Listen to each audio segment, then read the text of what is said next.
শেষ হতে যাচ্ছে 2015-2016কে বরণ করে নিতে বিশ্বের অন্যান্য দেশের মতো বাংলাদেশেও চলছে নানান প্রস্তুতি। ঢাকা বিশ্ববিদ্যালয় এলাকায় আছেন সহকর্মী ইব্রাহিম খলিল, সরাসরি চলে যাচ্ছি তার কাছে। ইব্রাহিম, ঢাকা বিশ্ববিদ্যালয় এলাকার প্রস্তুতি কেমন এবং নিরাপত্তার ব্যবস্থা আপনি কেমন দেখছেন আমাদের জানান। আকাশ, শুনতে পাচ্ছি।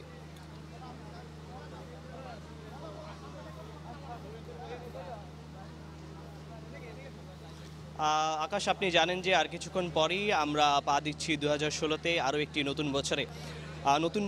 নতুন বছরকে বরণ করে নেওয়ার জন্য বরাবরের মতোই মানুষের মধ্যে একটি উৎসাহ, একটি আমেজ থাকে, যে আমেজের মধ্য দিয়ে তারা নতুন বছরকে বরণ করে নেয় এবং যার যার ব্যক্তিগত পর্যায় থেকে এবং নিজেদের পক্ষ থেকে এই উদযাপনটি থাকে।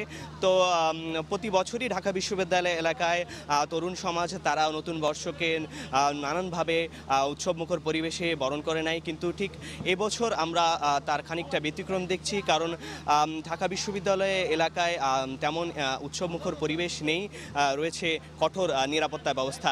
এই কঠোর নিরাপত্তা ব্যবস্থার মধ্যে আমরা যখন এখানে এসেছি আমরা দেখতে পেয়েছি যেখানে বিপুল সংখ্যক পুলিশ সদস্য রয়েছেন ফায়ার সার্ভিসের সদস্যরা এবং একই সাথে রয়েছেন পুলিশের বিশেষ বাহিনী সোয়াটের সদস্যরা। তো এই নিরাপত্তা ব্যবস্থায় বিশ্ববিদ্যালয়ের পক্ষ থেকে যেটি ঘোষণা করা হয় যে এখানে যারা বহিরাগত রয়েছেন, অর্থাৎ যারা বিশ্ববিদ্যালয়ের কার্ডধারী নয়, বিশ্ববিদ্যালয়ের ছাত্র নয়, তাদেরকে অবিলম্বে বিশ্ববিদ্যালয়ের এই সংরক্ষিত এলাকা থেকে বেরিয়ে যেতে বলা হয়।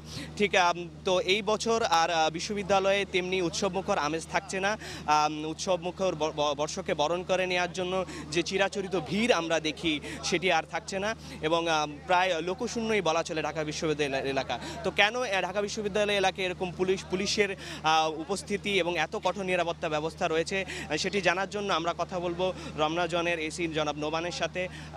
নোমান ভাই, আপনি যদি একটু আমাদের বলতেন যে ঠিক কী কারণে এই বছরটি এতটা নিরাপত্তা ব্যবস্থা নেওয়া হয়েছে বিশ্ববিদ্যালয় এলাকায়, যেটি আমরা গত কোনো বছরই দেখিনি। বর্তমানে যে কিছু বিচ্ছিন্ন ঘটনার প্রেক্ষাপটে নিরাপত্তা ব্যবস্থাকে একটু ঢেলে সাজানো হয়েছে।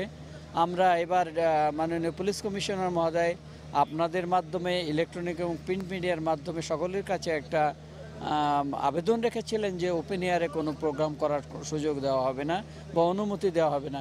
সেটাকে বিবেচনায় রেখে আমরা ইউনিভার্সিটি কর্তৃপক্ষের সাথে কথা বলেছি, তারাও আমাদের সাথে অ্যাগ্রি করে বলেছে যে এখানে ওপেন এয়ারে কোনো প্রোগ্রাম করতে দেওয়া হবে না। পাশাপাশি বহিরাগতরা থাকার ফলে এখানে অনেক সময় নানাবিধ ঘটনার জন্ম হয়, সেই ঘটনাগুলোকে অ্যাভয়েড করার জন্য এবার তারাই সিদ্ধান্ত দিয়েছে যে বহিরাগত লোকজন যেন ঢাকা ইউনিভার্সিটির ভিতরে না থাকে, সেই ব্যবস্থা নেওয়ার জন্য তারা মাইকিং করেছে এবং আমাদেরকে অনুরোধ করেছিল। ফলে আমরা ইউনিভার্সিটির যে সকল প্রবেশ পথ আছে সেগুলোকে সিল করে দিয়ে শুধু ইউনিভার্সিটির ছাত্র, ছেলে মেয়ে, শিক্ষক এবং তাদের পরিবার পরিজনদের ভেতরে প্রবেশের অনুমতি দিয়েছি। ইউনিভার্সিটি স্টিকারযুক্ত গাড়িকে চলাফেরার অনুমতি দিয়েছি।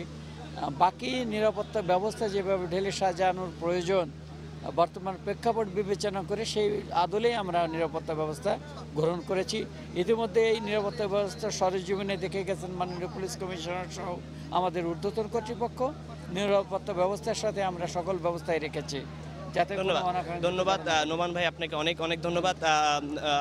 আকাশ, আপনি শুনতে পাচ্ছিলেন রমনা জোনের এসি জনাব নোমান আমাদের বলছিলেন যে বিশেষ যে কোনো পরিস্থিতি মোকাবেলার জন্য এবং যে কোনো অপ্রীতিকর ঘটনা মোকাবেলার জন্য ঢাকা বিশ্ববিদ্যালয়ের মতো এরকম একটি উন্মুক্ত স্থানে যেন কোনো সমাবেশ হতে না পারে, কোনো প্রকার মিছিল হতে না পারে এবং কোনো প্রকার ভিড় যেন না থাকে, যার ফলে একটি অপ্রীতিকর ঘটনা বা যে কোনো ঘটনা ঘটতে পারে, সেগুলো মোকাবেলার জন্যই মূলত তাদের এই বড় ধরনের একটি নিরাপত্তা ব্যবস্থা নেওয়া হয়েছে।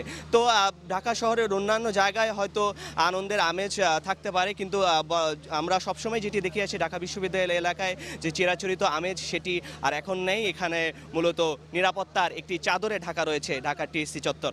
আকাশ, ইব্রাহিম, আপনাকে ধন্যবাদ। দর্শক, কথা বলছিলাম আমাদের সহকর্মী ইব্রাহিম খলিলের সাথে, যিনি ঢাকা বিশ্ববিদ্যালয় প্রাঙ্গণে আছেন এবং সেখানকার সর্বশেষ পরিস্থিতি আমাদের জানাচ্ছিলেন।